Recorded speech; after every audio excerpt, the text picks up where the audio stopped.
What's up, playa? It is I, Sebar Wise, back up in this piece.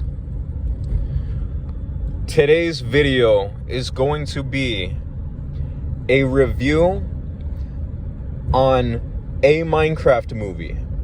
I am going to refer to this film as a Minecraft movie, one, because it's the title of the movie, and two, because to me, this is absolutely not the definitive Minecraft movie.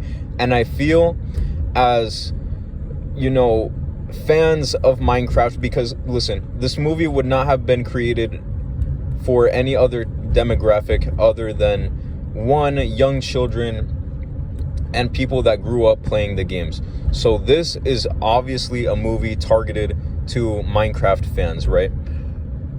To me, as a fan of Minecraft, I grew up playing this as a kid, man. Like, I come across as an old head, but I'm only 21. I'm 21 as of recording this video.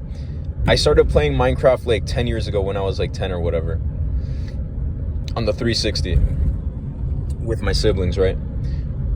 I have been a fan of this game for a damn near 10 years. And to me, this is not the definitive Minecraft movie.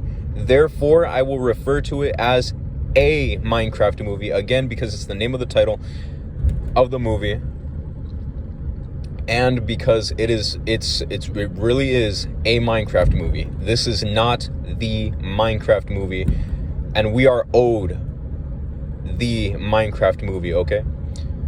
I'm going to start off by summarizing the plot. So for those of you who have not watched the movie and are interested in watching the movie, I highly suggest that you don't, because you will leave the theater very disappointed. Your disappointment will be immeasurable and your day will be ruined, like, genuinely. Like, it is currently, like, I want to say 11:30 p.m. The movie started at like 9:30, and like it's about an hour and a half. So, you know, I've been out and about ever since the movie ended. So like right now it's about 9:30, maybe it's already midnight, I don't know, I haven't checked the time. But you will leave the movie theater disappointed and not satisfied whatsoever. So let me start off by summarizing the plot. Again, spoilers ahead if you care about that sort of thing. Now, to be honest, I don't remember the plot too much, because it's honestly, the movie is poorly written, and I will get into points later on. But basically, the movie starts off with, I think, is a pretty cool sequence. You know, whenever you're about to create a world, and you're creating a world and it's in the process of being created, like it just generates in the background, right? Like it has that loading process of the, like, a pixelated, like, of the world being created. I'll put up a little video on screen to demonstrate what I mean, but like, yes, the pixelated world starts generating, and then it says loading world or whatever. And then, like, Steve takes you through his backstory. As a kid, he yearned for the mines. He tries to enter the mine, but some old guy comes out and like tells him to go away, and he runs away, right? And basically, like, throughout his whole adult life and childhood, ever since discovering the mines, he dreams of going back to the mines. So what does he do? He works, I don't know how many years. I don't know how old he is by the time he decides to go back. But this motherfucker works forever before deciding to return to the mines. Instead of like coming back as like an 18-year-old to the mines, when you're like legally an adult or whatever, you decide to come back in what I'm going to assume is his 40s, okay? Maybe his mid 40s, maybe older. I'm not entirely sure. I'm just going based off Jack Black's appearance. But yeah, no, he works a dead-end job. He's not like really happy with his life. He's like, oh, what am I doing with my life? Like, I'm wasting my life working this job that I don't really give a fuck about, instead of, you know, chasing my dreams and going back to the mines and exploring the mines, right? So eventually he snaps out of this. Like, this all happens within like 5 minutes, really. But like, he snaps out of it and he decides to go back to the mines, and, you know, he starts digging, he starts mining the walls, right? And what's it called? He comes across what in the movie they call it, I forget exactly what it's called, but I think they call it the overworld crystal and the earth crystal. Someone correct me in the comments if I'm wrong about that, but he finds these two crystals and he intuitively combines them because it looks like one can fit in the other, so he combines them and it opens up a portal to the overworld. He enters the portal and, you know, he lives out a few years there. You know, he gets really good at crafting.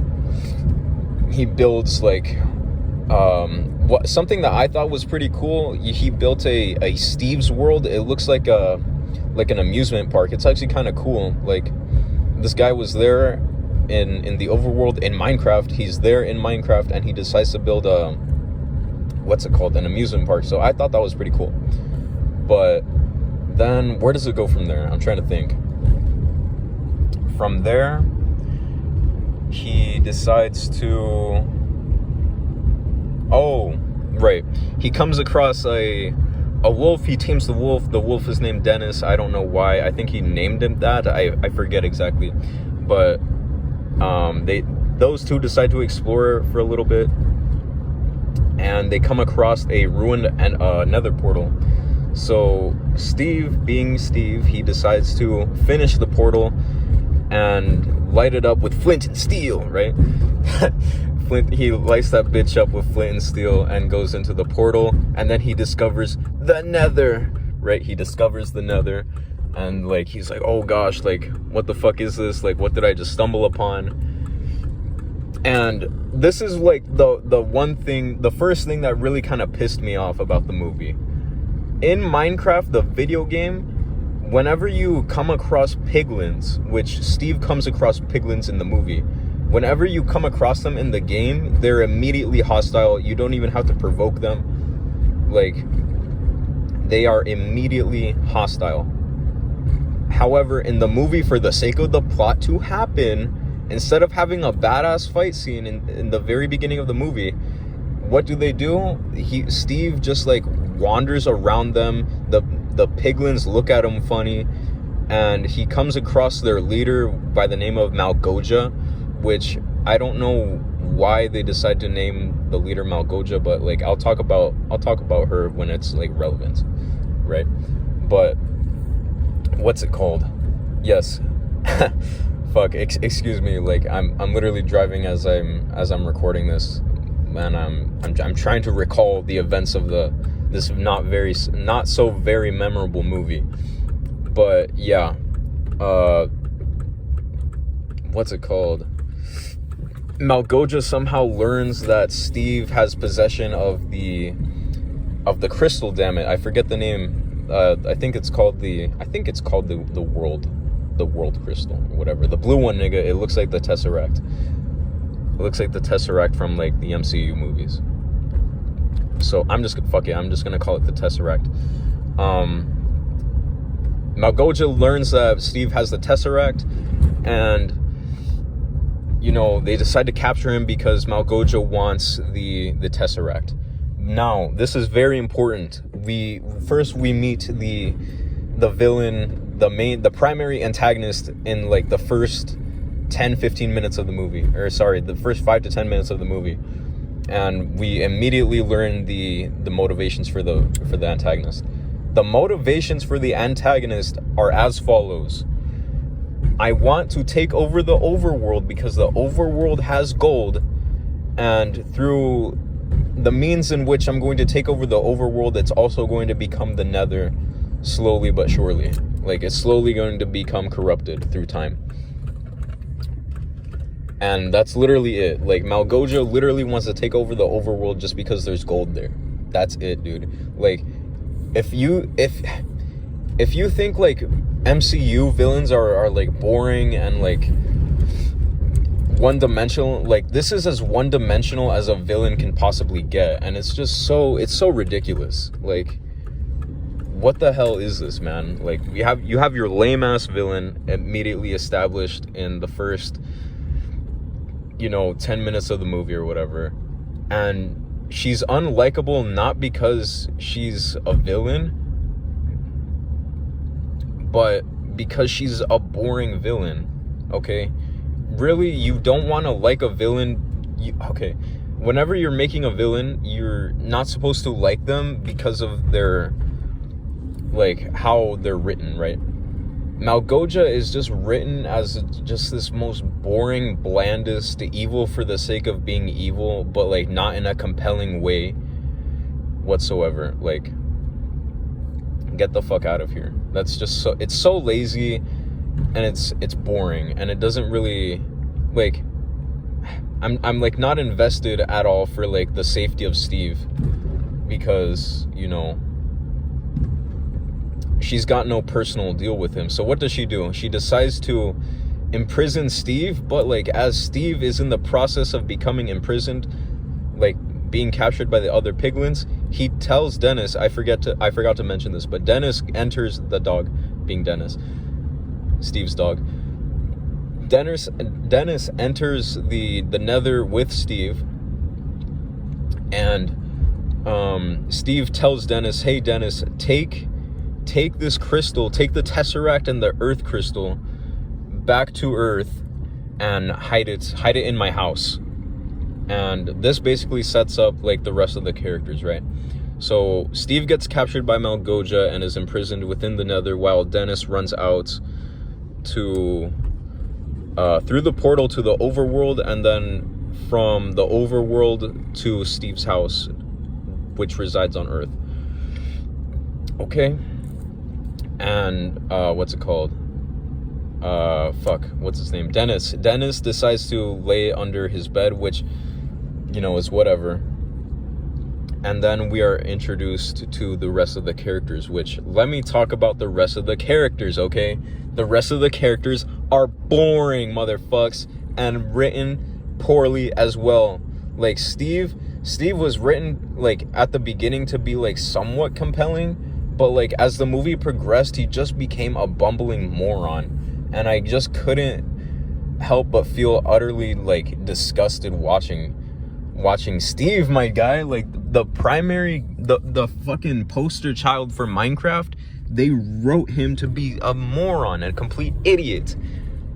But anyways, the rest of the movie continues. This is gonna be a long ass video because I'm gonna like be explaining the plot for like fucking ever. But I'm gonna try to like kind of rush through it to like points that really matter.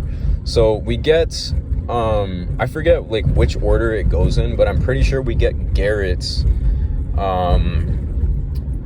what's it called, his origin story first. Garrett, who is played by Jason Momoa, we get his little spiel too. So what's his deal? His deal is that he is a 1987 gaming champion of like some game, and like within the game, it's like a fighting game. It's like one of those like arcade fighting games. I forgot what the name of the game is called, but it doesn't really matter because it's not integral to the story. However, what is integral about this is like within the game, he has this signature move where he will throw the opponents into a trash can, and because he did this, he is nicknamed the Garbage Man, which one is just like, what the fuck? Like, this is like one of the main characters of your story, and you're calling him the Garbage Man, and you expect me to get behind a guy named the Garbage Man? Are you serious? Like, what the fuck is that, dude? Like, this is just like one of the many things that completely emasculate Jason Momoa for real. Like, this is what bothers me. Like, Jason Momoa, at least based on like his appearance, is like a masculine guy, but like in the movie he's portrayed, like as an adult I should say, he's portrayed as like this complete and utter just clown. He's a moron. Like, yeah, he has like muscular arms or whatever, but like he doesn't look jacked because like he's also got kind of a gut going on, which means like the rest of his body is also fat. So he's just this like overweight guy with like some like muscular arms kind of, and he like can't speak Spanish properly, and he thinks like he can speak Spanish and he thinks he can fight, but like he can't really fight. He's just an idiot, dude. Like you have to watch the movie to like just understand like how idiotic they wrote this character for Jason Momoa to play. And like, I'm not gonna lie to you, like Jason Momoa does a good job of portraying his character, right? Like with the material that he's given, he does a good job. I'll give him that, but it's not good material at the end of the day. So after we are introduced to Jason Momoa, also this is important.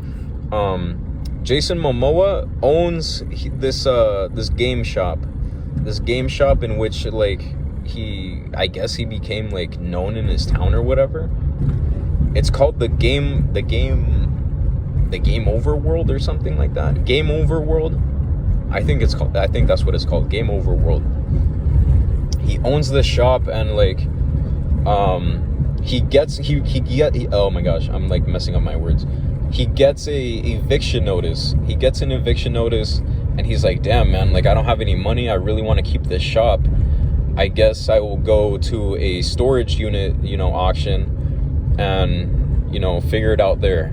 So he goes there in his Firebird, which I think it looks pretty cool. But it's ultimately a shitbox because it ends up breaking down later, but I'll get to that. What's it called? He rolls up to the fucking auction place. He meets this guy, which he apparently knows, but like has like no chemistry with whatsoever. I forget the guy's name. He's not that memorable. He's like an older gentleman. He has a mullet. What's it called? So yeah, he starts explaining to Garrett the contents of one storage unit that he think Garrett might be interested in.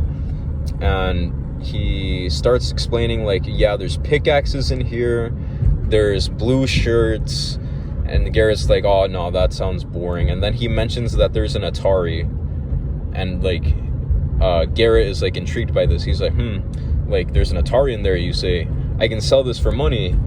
And they go to check it out, they start to bid on it with like the other people that are there.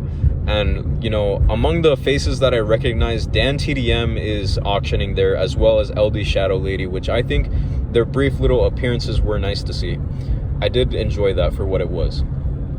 But yeah, Garrett ultimately, he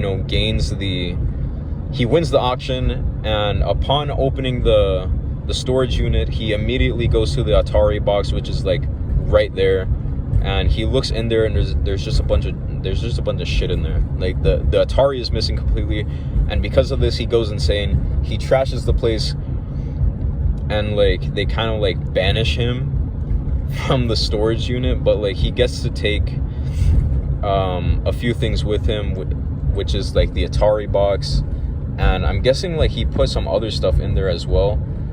I'm pretty sure the Tesseract was in there as well, and I should probably mention that the storage unit was stuff that belonged to Steve.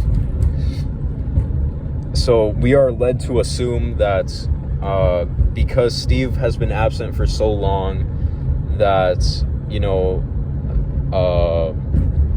they decided to take all his stuff out of the house and leave it in a storage unit, and his storage unit was put up for auction, whatever. So Jason Momoa leaves the auction place, the storage unit place, and he takes like a few items with him. One of the items being the Tesseract, as well as the Earth Crystal. And on his way back to town, his car breaks down, and he starts freaking out like, oh my gosh, my car is broken down, I gotta like fix it, right? No, he doesn't. He just freaks out. He pops the hood and starts like smacking one of the blue shirts that he grabbed for some reason. Really, it's just for comedic purpose. He grabs one of the blue shirts and starts smacking it on the engine of his car or whatever. And like as this is happening, we are introduced to two more characters, which are the older sister's name is Natalie, and the brother, his name is Henry. So we're introduced to these two characters, and basically their deal is they have to move for some reason. I don't know why they can't just stay in the town in which they came from, but they move because their mom is dead.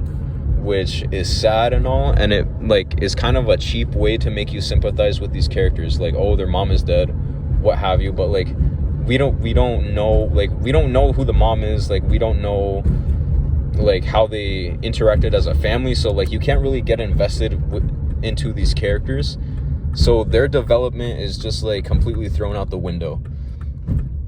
So yeah, they moved to the town which Garrett is from, which I forget the name of the place. I think it's called Chugsville or something, Chugstown, I don't know, some dumb shit like that, right? So they moved there, and basically they get a house, and it's being sold by the other fucking character, which I forget her name, because like she's not that memorable of a character, to be honest with you. Like she's just so poorly written that I can't even bother to remember her name, you feel me? So I'm just gonna call her Realtor Lady, because that's essentially what she is. She's played by like that one chick that was in Peacemaker, which I think, you know, I really don't know how to judge her performance, because like really the only other performance I've seen from her is what she did with Peacemaker, and you know, I think she does an okay job with what she's given, but like, yeah, I don't know, I feel like I've already seen this character before in Peacemaker, but like at least in Peacemaker she was more entertaining than she was here. But anyways, Realtor Lady is like apparently also broke somehow, being a real estate agent, you know, and she has like 15 other side hustles, and one of those side hustles just so happens to be like she runs a mobile zoo, which, okay, I mean, this is going to be somewhat important later on within the story, but whatever, for now it's just a whatever deal. Anyways, Henry is a student. He's like maybe in middle school, I think. He looks like a middle schooler anyway. And the older sister, Natalie, she's going to be working at this potato chip factory as like a social media representative or like whatever, because she mentions like, I've been hired on to, you know, increase the following of this potato chip company on social medias. Like, I'm gonna take them from like, she says something along the lines of, I'm going to increase their following from like 43 or something, some arbitrary number, some low ass number, but yeah, that's what she's been hired as. So like, we then are taken to what's it called, the school. I mean, there's other stuff that happens in between, but like, it's ultimately nothing. We are taken to what's gonna be going on with, fuck's his name, Henry. I keep on forgetting his name. It's because they do this lame ass thing with like Jason Momoa's character is like mixing up his name on purpose, seemingly, because he's like kind of a dickhead, where he calls him Hank, and it's just, I don't know, it's kind of stupid. It's not that all that clever. It's kind of lame, actually. But yeah, Henry, we see how he is at school. He meets the assistant principal, I think, or the principal of the school, and this broad is just like horny as hell for some reason. Like, and I'll get to that part, but what's it called? Yeah, she meets the principal. She explains like she just recently divorced her husband, and she just casually mentions this as like her husband is like right behind her or whatever. And like, she's like, oh, let me take you to the rest of your classes. And then we cut to one of the classes that he's in, and it's a science class. And the teacher is like, of the science class, is just such a beta male for real. Like, I couldn't fuck with this guy just because of how like non-masculine he was. And I forget like I forget some examples that I can give you, but like this guy is like literally the most like non-masculine dude I have ever seen on my screen, for real, on a theater screen. But anyways, or no, is it an art class? I fucking forget. Yes, it's an art class, sorry. It's an art class, because they're given an assignment to like draw what's in front of them, essentially, and their subject of the art is what's it called? It's a banana and an orange, right? So what this guy does, Henry, is like he starts drawing like the orange and the banana in like some way. Like he overcomplicates the drawing, and the teacher sees this and he's like, dude, like you didn't follow the directions. Like, what are you doing? Like, next time just follow the directions. Or no, yeah, that's what he does. He makes it look like a jetpack, and like he's explaining to the teacher like, oh well, you know, this jetpack that I'm making, it's actually legit. Like, it could actually work.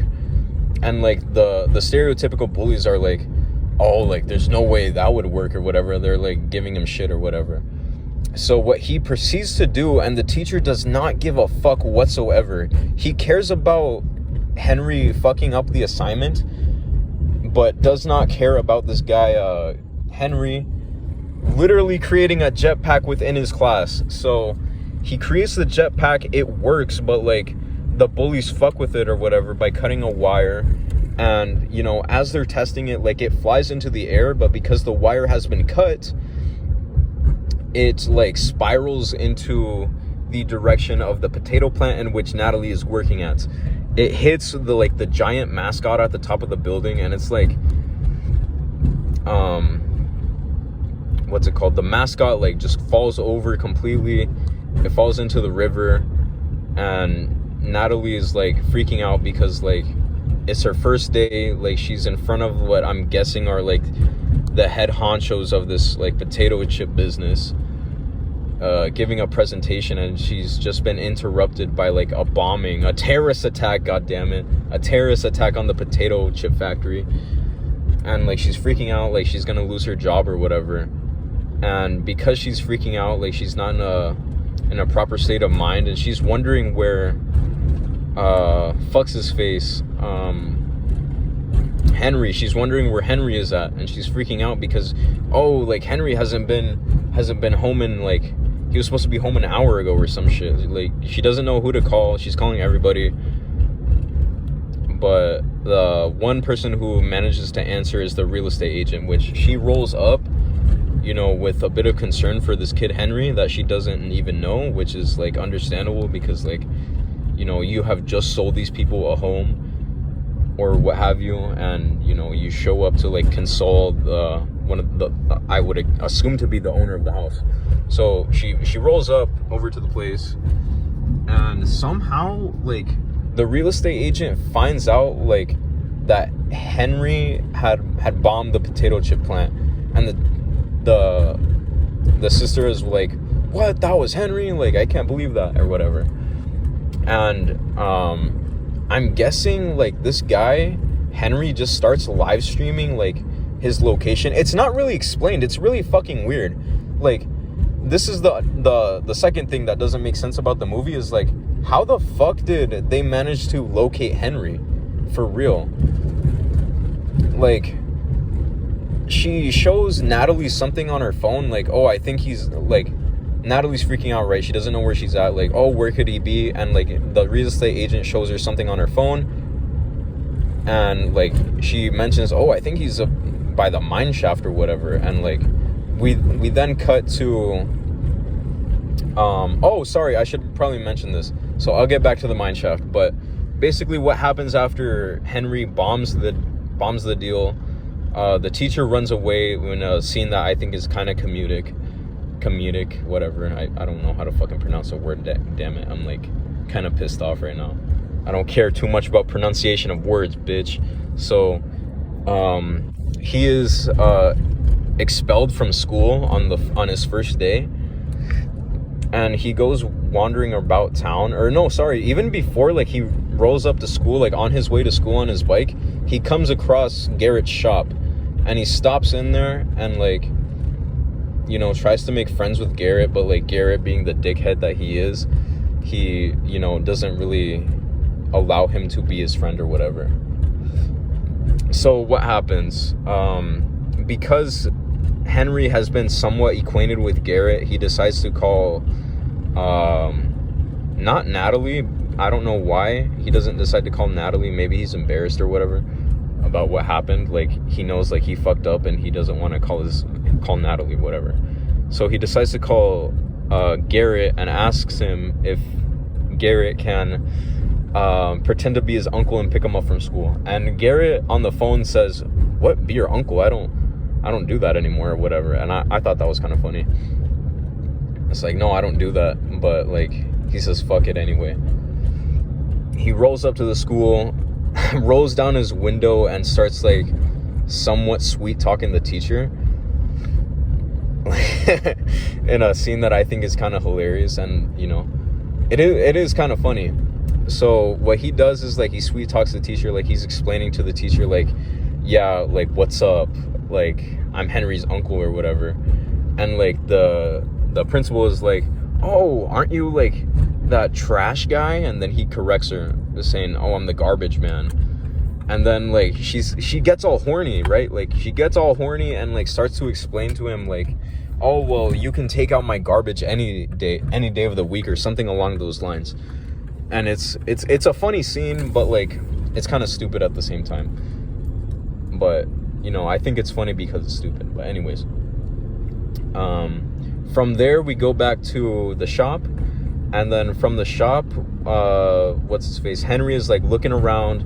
He grabs the Tesseract as well as the Earth Crystal, and he combines them. And, you know, he says, "Oh, I think this is gonna take me somewhere." And I thought, like, this would open up a portal, but apparently no. It leads them to the portal that resides in the mines that originally took Steve into the overworld of Minecraft. So it leads them to the mines, and that's how he somehow, or no, sorry, that's where, like, we're caught up now. Like, or excuse me, Garrett and Henry are in the mines, and his sister Natalie and the real estate agent catch up with them in the mines. Again, I don't know how they managed to find him out. I don't know if they were live streaming or what the fuck. But yeah, they show up to the mines. They go into the portal to the overworld, and that's that. They're taken to the overworld. You know, fucking Jason Momoa starts acting like a retard and, like, trying to talk to this sheep. He's like, "Oh, I think this is going to be our first quest giver," or whatever. He's talking to the sheep like a moron. And, you know, eventually night falls, and they're ambushed by zombies and skeletons on spiders, spider jockeys. Spider jockey. Anyway, I had to do that. Yeah, they're ambushed. Somehow Henry finds out how to Minecraft, baby. So what does he do? He runs into a fucking tree, right? This nigga runs into a tree. This dumbass runs into a tree. One of the blocks break, and then he's like, "Whoa, like, look at this." Oh, but also I should mention, like, they're being chased by these spider jockeys, right? But, like, one of the fucking skeletons shoots, and, like, one of the other skeletons, the spider jockeys jump into the arrow by mistake, and it halts them for a little bit. So it gives our main character some time to, like, look in awe at this, like, tiny block of wood that's spinning about. So he grabs this and, like, throws it down on the ground, and he's, like, got an idea, right? So he's starting to understand the nature of, like, this world that he's in. And yeah, he just intuitively starts Minecrafting, dude. Like, he breaks down these trees, he builds a tower, and, you know, eventually the tower is overrun by zombies, and the walls are blown up by a creeper. Which, this is another thing that I should mention. The creepers, like, in the game of Minecraft, they blow up once they come across you, right? Like, you don't even need to provoke them. If they see you, they're gonna come after you, and if you get close enough, they're gonna blow up. So in the movie, though, they will not attack you. They will be pacifist up until you attack them, you provoke them, and then they will explode. And Jason Momoa, before entering the tower, he comes across this creeper. He smacks it, right? He smacks the creeper. He, like, backhands the creeper or whatever. He backhands it, and like it starts glowing kind of, and he like, his first reaction is like not to run at all and to like stand still and be like, oh, I'm so sorry, like I didn't mean to hit you or whatever. It blows up, it knocks him back like 10-15 feet, right? This thing blows up like point blank in his face, and he's like walking it off like completely normally.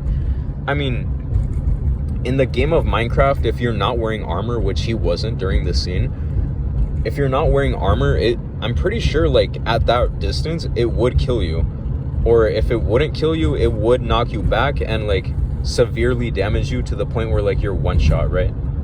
But like it doesn't hinder your movement, so like I guess that's accurate to the game. But like Garrett takes 0 damage apparently. He's just knocked back on his ass, and that's it. But yeah, that's another thing that pissed me off about the movie. Another like plot convenience, plot armor type deal. There's so much fucking plot armor in this movie, it's actually ridiculous. But yeah, Garrett, like, he's like freaking out because he's like outside of the tower, he's getting overrun by zombies, and you know, the kid has to save him. They break down the wall a little bit. He pulls in Garrett through the wall. They run up to the top of the tower, and somehow, some way, the creepers, they blow up the tower wall. The zombies invade the tower, and they meet the rest of the gang up at the top of the tower, and they are saved by Steve. They're saved by Steve in a cool little sequence. And then what else, man? What else? So he introduces them to like the rest of the world. He gives them the rundown, whatever. He gives them a little tour of, I think the village is called Seaport Village, I think. You know, we're not taken to any of his builds that were shown at the beginning of the movie, like Steve's world, you know, his little, what's it called? What the fuck is it called, man? His amusement park that he built. So we're not taken there, but we're taken to a village instead. And within the village resides a chicken farm, which I think is pretty cool. Like, they decided to incorporate that from like the game, like the fact that you can make a chicken farm, that you can drop a chicken into a spot and pour lava on top of it, and then boom, you get cooked chicken. They do that. I think I forget what it's called, like Steve's the lava chicken shack or something like that. Probably, I don't know. It doesn't matter. It's not that important to the movie. So they come across this, and like Steve breaks into a musical number of like, you know, basically giving the jingle of the movie, or no, sorry, the jingle of the chicken shack. And it's somewhat catchy, but like I feel like this just did not need to be there in the movie. So what happens from here? We are then taken to like his base of operations, essentially. And Steve's explaining to them like, yeah, we gotta hide this the Tesseract and the Earth Crystal. Oh, also I should mention how Steve managed to escape the Malgoja, I should say. Malgoja. I should mention how he managed to escape. So they find out that the cube has returned, the Tesseract has returned back to the overworld because it's been absent. And like when it returns to the overworld, it like spawns in like this hologram within the Nether to like let them know like, yeah, the Tesseract is back or whatever. And she decides to send Steve to go retrieve it for her because she needs this to take over the overworld. So she releases Steve and lets him go, right? Lets him go to go recover it. And, you know, he pretends to go recover it, but like really, you know, he's not about to sell out his new homies that he's met. And, you know, he wants to keep a hold of the Tesseract because, you know, he doesn't want it to fall into the wrong hands, whatever. So he explains this to the gang, and you know, he starts going on about like all his most prized possessions, one of them being an ender pearl, because Garrett asks, what is this thing? And Steve's like, that is an ender pearl, you know. And then he like goes on a story about how he acquired it, and he says like he's only acquired, this is another thing that pissed me off, by the way, he has only acquired a single ender pearl throughout the entire years that he's been, you know, in the overworld. He's only encountered a single Enderman and has managed to get a singular Ender Pearl, okay? He has managed to get one Ender Pearl. Anyways, I don't know how this motherfucker did not run into any other Enderman than just the one, but anyways, I digress. I'm gonna start like cutting through like the majority of the plot because I'm already like 40 minutes in and this is just getting ridiculous. So, the village is being raided by the piglins because they decided, well, you know, Steve's not gonna cooperate or whatever, so we're just gonna go take it by force. And she being Malgoja has her General Chungus or whatever the fuck. General Chungus, Malgoja tasks General Chungus to go essentially kill Steve and retrieve the Tesseract, right? So they go about this, they raid the village, and instead of confronting Steve head on, the pigs decide to like ruin the whole place and just not confront Steve at all, and like threaten to kill him or like take his friends hostage or whatever, which just makes the fucking enemy just completely retarded, like genuinely. Like these, like I swear, every single character is just so stupid, dude, in this movie, and I feel like it's insulting to the audience for real. But yeah, they basically act like retards just for plot armor and plot convenience. And what happens then, you know, the fucking team separates after like a brief little fight. And like during the fight though, like all the guys, the male characters are like portrayed to like not know how to fight whatsoever, or like have very weak like fighting ability, whereas the women are just miraculously good at fighting and can actually handle themselves. Like Natalie, I think, has a shovel as a weapon, and the real estate agent has a hoe as a weapon. So yeah, after a brief little fight scene, the team is separated and they somehow all know that they're gonna go meet up at the fucking Woodland Mansion. And I forgot to mention this too while I'm at it. Like, oh, why do they need to meet up at the Woodland Mansion? Well, because during that first initial attack right by the fucking, what do you call it, the fucking tower that Chucklenuts built, Henry built, Garrett falls over somehow. I forget how. He falls over and he breaks the earth crystal. So now all that they've got is the Tesseract, and because like the thing has been broken, like their only way back home has been sealed and they're now trapped in the overworld. Okay, so that's now the character's motivation to go over to this Woodland Mansion to go get this other piece of the Tesseract, so then they can open up the portal back to Earth and go back home. So they go about this, but like they separate on their way.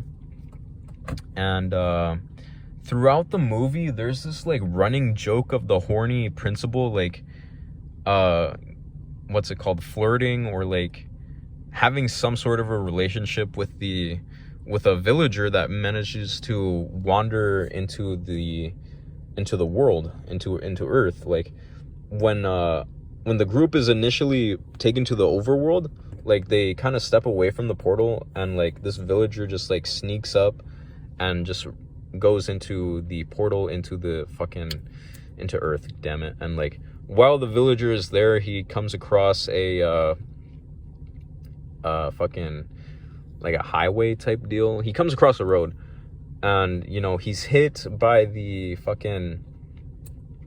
principal of the school, and you know she's like, oh, you're not gonna sue me or whatever, and like they're having trouble communicating because there's a language barrier, right?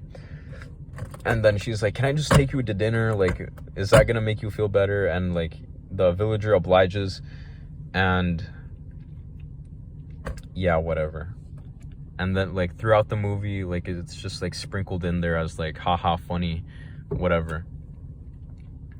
But yeah, the gang splits up.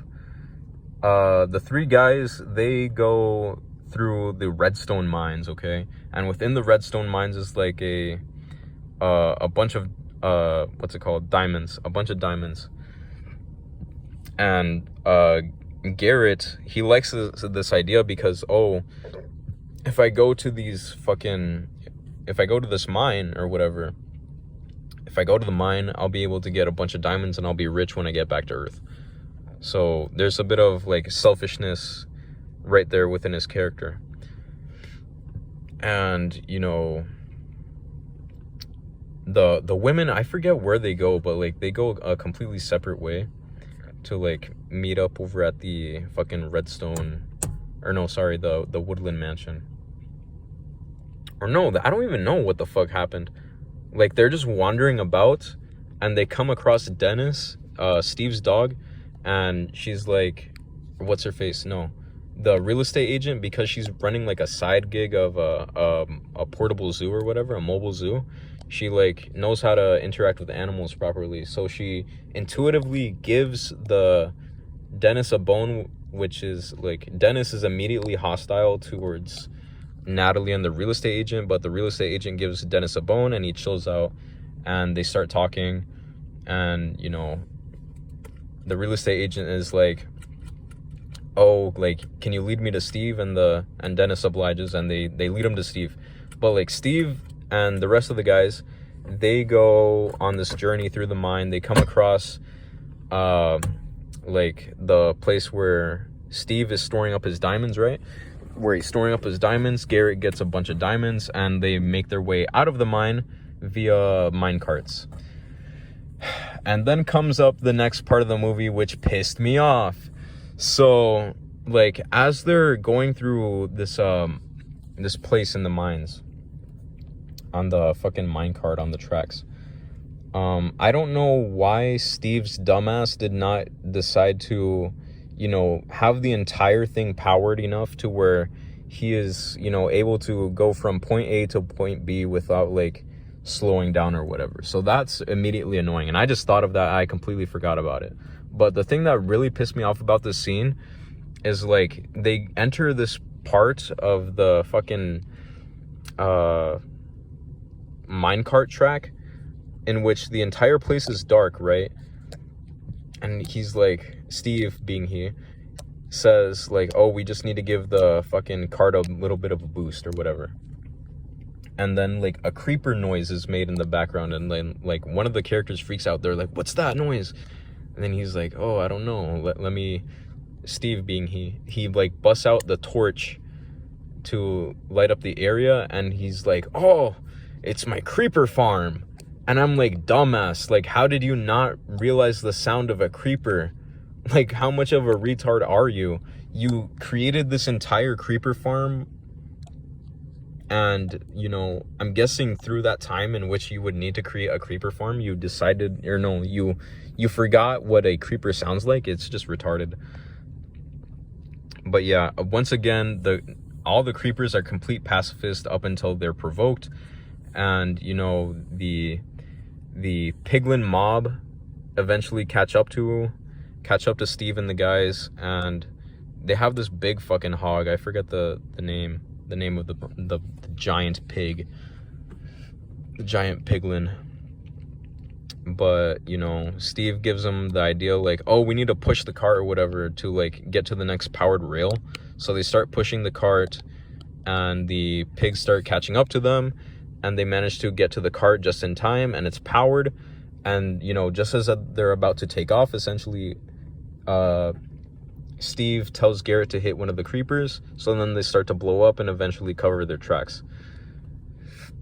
So Steve and the guys make their way out of the mine, and like right in front of the Woodland Mansion. And, you know, they devise a plan of how they're gonna go about the Woodland Mansion. And Steve gives this like very quick rundown of like what all goes down within the Woodland Mansion. Like he explains like the layers and like the guys that occupy the mansion, and he has this like really shitty diagram in which he shows them, like, I thought you were in Minecraft, bitch. Like, you can't even create like a small ass little diagram. Like, you can create these like complex machines in which like make cooked chicken like at a snap of a finger, but like you can't create like a coherent like diagram. And even one of the characters like say this like, oh dude, like this is the worst diagram I've ever seen, and like Steve's fucking excuse is like, oh, we didn't have time or whatever. But like, this is literally something that they just stumble upon. They just stumble upon this diagram. So it's not even like a diagram that was like made at like within the moment. So Steve has obviously been here to the Woodland Mansion, or else how else would he know what all occupies the mansion, right? But like, because he's been here, he's then also created this this diagram. But like, what do you mean you didn't have time? Like, you had time to explore the fucking mansion, but you didn't have time to like create a coherent like fucking diagram just in case you would need to explain it to somebody someday. So it's just fucking retarded. So after all this is explained to the other two guys, Garrett and Henry, they go into the Woodland Mansion. But before they enter, it is explained that the fucking earth crystal is like is in one of the rooms of the top layer of the mansion. So Garrett comes up with the idea to have a distraction in which Henry can easily get to the third floor, whatever, the uppermost floor, into the storage room where the earth crystal resides. And the distraction is like basically have a musical number in front of like the other like the hostile villagers. I forget the name. This is the guys with the axes. I think they're called evokers or whatever. I don't know. I'm gonna call them illagers, okay? So he distracts the illagers, and Henry wanders through the mansion, and he eventually stumbles upon the, what's it called? He stumbles upon the storage room, right? But also before they went into the mansion, he being Steve mentions that within the storage room is an Enderman, and he warns Henry not to look at the Enderman in the eyes, because if not, it's gonna fry your brain or whatever. So when Henry goes into this storage room, he starts looking around, and he decides he comes across two weapons, okay? He comes across two weapons, bitch. He comes across a diamond axe, which he grabs, and he comes across a diamond sword, which he just leaves alone. Dumbass, why would you not take the fucking sword? You decide to take the axe but not the sword? What the fuck? Anyways, one of the chests randomly starts glowing, so he immediately assumes like, oh, that must be where the earth crystal is, and he's right. He opens the chest and he grabs the earth crystal, but like behind him spawns in the Enderman, and Henry, just being a complete dumbass, even though like we're led to believe like Henry is a smart guy just because he created a jetpack with materials that he found around the classroom and a potato launcher like while he's in the overworld. Like, he created a potato launcher and that's it. He made a jetpack and that's it. And like these things, like the jetpack and the potato launcher, don't really play that much of a role in the end of the movie. Well, the potato launcher does, but not the jetpack. Anyways, motherfucker. So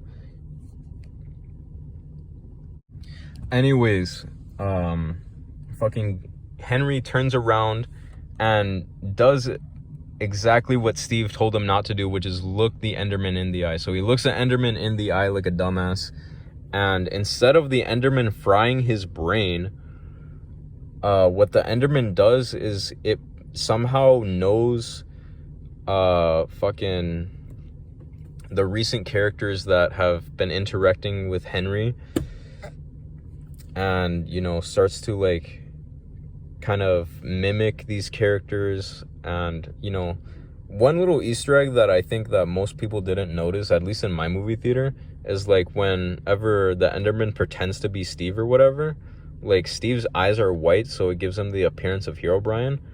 And like basically the Enderman portrays fucking Steve, Natalie, and Garrett, and while the Enderman is portraying them, basically he's being bad-mouthed. They're all bad-mouthing fucks his face. They're all bad-mouthing Henry. But Henry somehow snaps out of it and like does not fry his brain whatsoever, and he decides to do combat with the what's it called, the Enderman. He kills the Enderman like no problem, with ease, and gets an Ender Pearl from the Enderman. But like before fighting the Enderman, like he screams or whatever, Henry being he screams, and it's fucking leads to both Steve and Garrett for some reason screaming as well, and like those two get captured and they're now taken to the ring, in which we get the chicken jockey scene.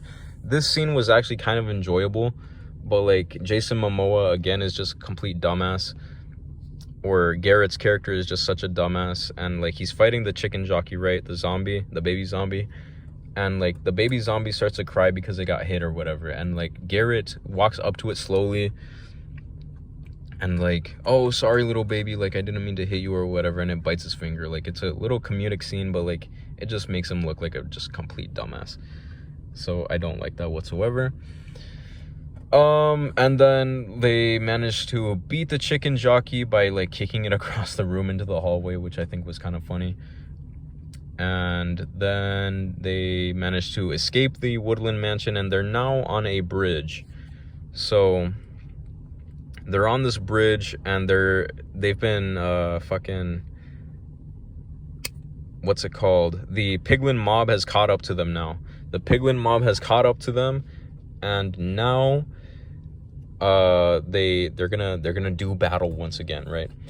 But this time, like, all the fucking characters are like, the male characters, so far as we've seen them through the movie, they're like not so coherent of fighters. Like they don't really have that much fighting ability, but somehow like on this bridge battle,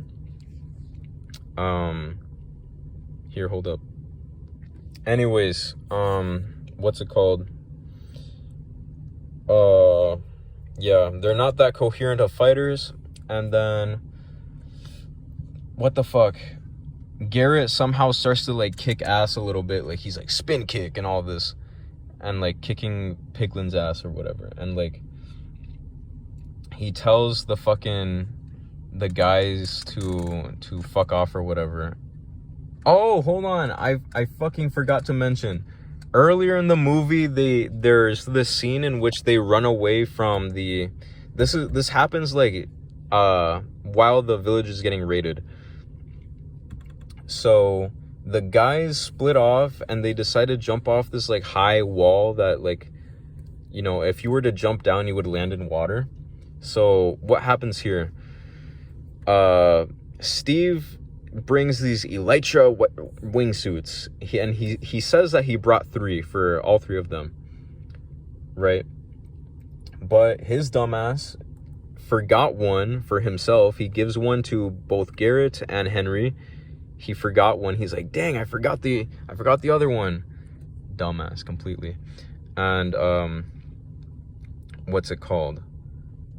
So this is just a massive plot hole. The fact that Steve has possession of 3 elytra is a massive plot hole, because earlier in the movie he stated that he came across a singular Enderman, which means that he came across one single Ender Pearl, okay?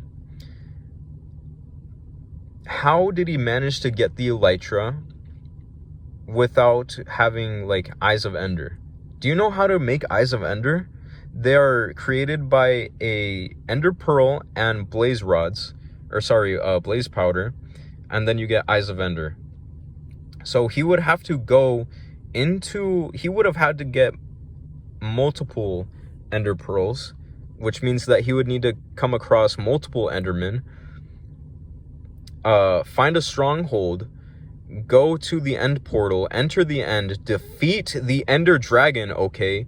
defeat the Ender Dragon, and go to an end city, 3 end cities, by the way, and come out of the end with 3 elytra. So this makes no sense. Either Steve is just such a dumbass that he, like, completely forgot about, like, him annihilating the Ender Dragon, which I don't know how the fuck you would be able to forget that.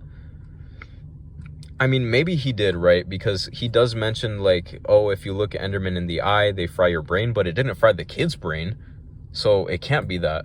So I think this is just a plot hole, like the writers just completely overlooked, and it just makes, it's so fucking retarded. But anyways, getting back to the, oh, hold on, I should also mention this.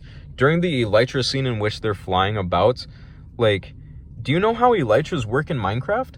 Like, if you jump from a high place, you start to glide.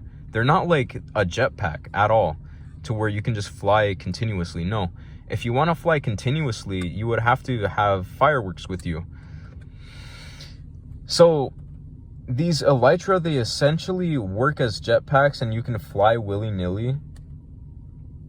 Right? Like, you don't lose air whatsoever. You can just fly them like as if you were Superman. But, you know, the kid, like, these guys, the kid especially, he has possession of fireworks, and immediately when he uses a firework, he loses absolute control, and it causes these guys to, like, spiral out. And, you know, this leads to the scene in which they're all falling from the sky, and Steve drops the water bucket, they land in the water, whatever. So I don't know, that was just another stupid detail. Like, why did they not have a scene in which, you know, Steve uses these fireworks? And it's not like he doesn't have fireworks. He has fireworks in his possession at his, like, base of operations within Seaport Village. Like, this is just it's so poorly written, guys. And I need you to understand this, because, like, it genuinely bothers me how poorly written this fucking movie is. Anyways, Garrett right now I'm just gonna fucking, like, speed run the rest of this, because it's honestly giving me such a fucking, I'm so annoyed. Garrett sacrifices himself in, like, a meaningless sacrifice, because we'll get to that later. What's it called?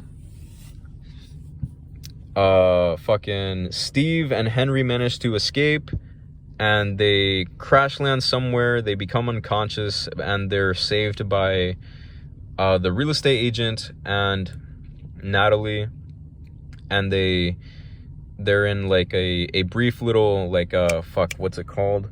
A brief little, like, makeshift house made within a giant mushroom or whatever. And, you know, during the altercation on the bridge, they manage to lose both the Tesseract and the Earth Crystal. The Piglins get a hold of the fucking crystals. It falls into possession of Malgoja, and now the process of turning the overworld into the Nether begins. And then this leads to, like, the 3rd act, whatever. And the fucking final scene for the 3rd act is, like, you know, they need to prepare for, like, this great battle that they're about to have, which is another one of these, like, CGI, like, battles in, like, a dark area to, like, you know, mask the fucking CGI or whatever the fuck. It's just, I'm so sick of, like, 3rd acts that do this. Like, they do this, like, great big battle in, like, a dark environment, and, like, it's just this big fight or whatever, and it's just, it's so overdone. I've seen it in, like, too many movies now. And you know, a Minecraft movie decides to do it as well. So during the fucking setup, we are shown absolutely zero creativity on, you know, from Steve himself or from the kid, which is really stupid. So really their whole setup is, like, the real estate agent is gonna go, like, tame a bunch of wolves, okay? And, you know, the fucking kid is going to come up with the idea of getting a whole bunch of iron golems, making a whole bunch of iron golems, and fucking Natalie decides to make a diamond sword and is somehow an absolute badass, and is able to, like, wield this diamond sword with, like, complete ease, and just, like, mow all these fucking hoglins easy peasy, because she's a girl boss, don't you know? Anyways, and Steve decides to suit up, in which they completely just lie to you in the movie. Like, he's like, oh, like, while he's introducing the team to, like, his gear or whatever at, like, the first, like, third of the movie, he's like, yeah, guys, like, this is my diamond armor. It's a full set, but, like, you're missing the leggings, my guy. It's not a full set, dumbass. Anyways, yeah, so they gear up for battle, but, like, this is the thing, like, they didn't even think about, like, creating bows, or, like, explosive bows using fireworks, or, like, flaming bows, or excuse me, flaming arrows. They don't decide to enchant armor. They don't decide to create potions. They don't decide to create motherfucking, what is it called, like, enchanted weapons. Like, they just don't think of fucking anything. And like, the whole movie is just so, it's rushed for real. Like, I just can't fucking stand how, like, poorly written and rushed this fucking movie is. But anyways, they have their big fight, and basically the plan here is for sorry, I'm trying to think. The plan here is for Henry to go up into where this sky beam is, you know, projecting this sky laser, which is being caused by the fucking Tesseract. So he goes up there using an fucking Ender Pearl. He goes up there, teleports up there, and, like, places 2 blocks down and, like, tries to reach the Tesseract, but, like, can't reach it because he's too short or whatever. So instead of this dumbass, one, either using his potato launcher, which he had in his possession, instead of using the potato launcher to, like, shoot the damn thing, or placing more blocks so that he can reach it, he fucking stands there like a complete and utter dumbass trying to reach for this crystal, and he doesn't reach, and, like, I forget what happens exactly, but, like, the thing blows up, and, like, he's falling to his death or whatever, and he's saved by Garrett, which, like, it's supposed to be, like, this heroic moment, but it's just, like, not really, because, you know, Garrett has been kind of an asshole to this kid for, like, seemingly no reason, just because he's a loser or whatever. So he decides to, like, be a bully to this kid, and it's supposed to be this heroic moment, but it's really not. And, you know, he saves the kid. He manages to grab, you know, they somehow fucking take out the Tesseract, the sky laser, the sun is not being blocked out anymore, so it starts to, like, zombify the Hoglins, which, you know, starts to, like, melt their skin or whatever, like, sizzle their skin, or it starts to kill them, okay, because they're exposed to the sun. But earlier they were able to walk around, like, no problem, because they drank a potion in which they I'm guessing it just makes them immune to the sun or whatever. It makes them immune to the sun, but, like, you know, for the sake of convenience, the fucking potion wears off just as the, you know, the sun comes out, so they fucking defeat the army willy-nilly, and, you know, that's essentially the end of the movie. After they defeat the army, you know, they combine both crystals, the portal to Earth opens up again. They're like, oh, are you sure you don't want to come back with us, Steve? Steve ultimately decides to go back and to live back on Earth, and leaving the world of Minecraft. And yeah, I'm assuming that everyone gets a happy ending in the end, and that's the end of the movie.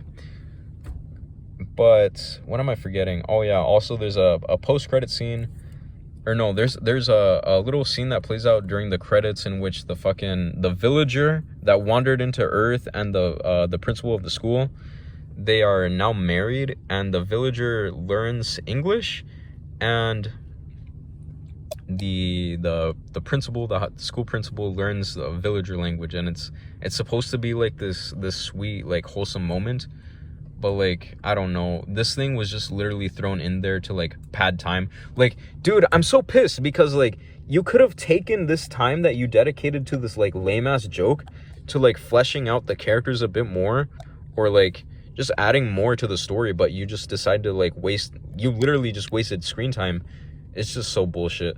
But yeah, that plays during the credits, and then the post-credits is, like, a scene which I'm guessing teases a sequel to a Minecraft movie. It teases a sequel to a Minecraft movie by introducing Alex, which has now moved into Steve's house while it was no longer occupied by Steve. So yeah, that's the end of the movie. So after explaining all that and explaining how retarded a Minecraft movie is, I urge each and every single one of you to, one, save your money, and to especially save your time. Do not go watch this movie, okay? You will literally have more enjoyment fucking watching like a Sunday video than watching a Minecraft movie, okay? So with that being said, like, subscribe, I'm out this bitch.